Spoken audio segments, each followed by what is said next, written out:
जय श्रीमन नारायण। ए पर जे टिप्पणी हम करे जा रहल बा रामानुजदास श्रीमान गट्टू वेणुगोपाल स्वामी जी के द्वारा दिहल गयल बा। अध्याय 18 मोक्ष संन्यास योग श्लोक 56। सर्वकर्माण्यपि सदा कुर्वाणो मद्व्यपाश्रयः मत्प्रसादात् अवाप्नोति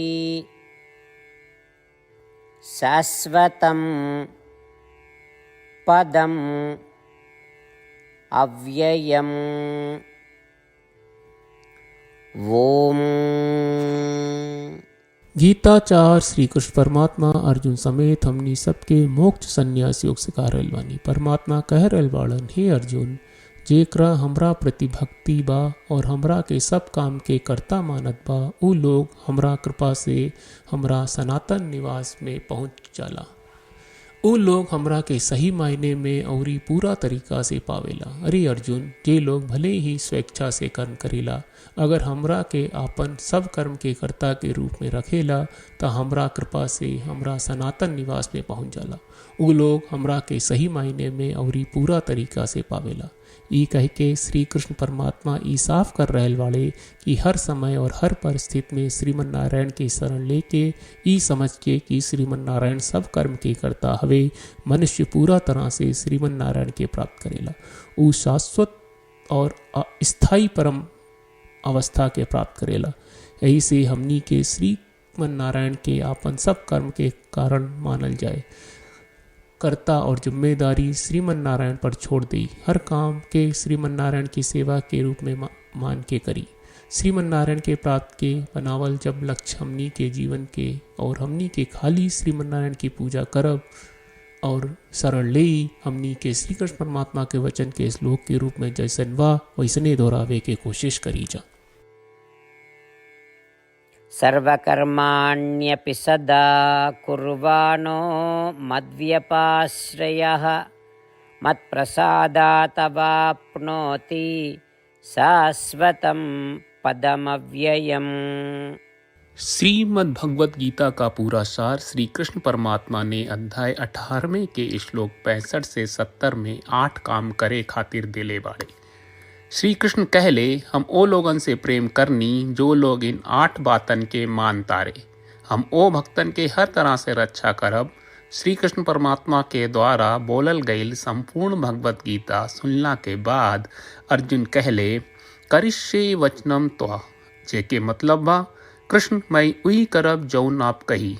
यही कारण बा श्री कृष्ण अर्जुन के हर तरह के सफलता आ विजय प्रदान करेले।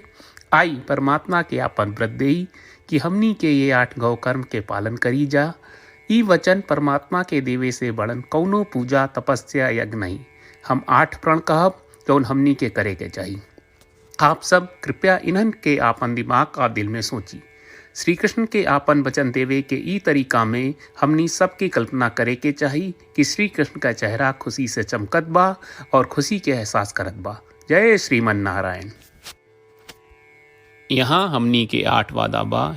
हमनी के पहला वादा, हे श्रीमन नारायण, आपका निर्देश के मुताबिक हम हमेशा तोहार ध्यान करब और तोहार बारे में सोचब। हमनी के दूसर वादा, हे श्रीमन नारायण, आपका सलाह का अनुसार हम हमेशा आपका भक्त रहब। हमनी के तीसर वादा, हे श्रीमन नारायण, हम आपन सब काम तोहरा सेवा के रूप में और तोहरा संतुष्टि खातिर करब। हमनी के चौथा वादा, हे श्रीमन नारायण, जैस की आप माने के कहले रहलू, हमरा बहुत विश्वास बा कि हम आपके होई और हम हमेशा आपन दोनों हाथ जोड़ के आपके नमस्कार करब और आपकी पूजा करब।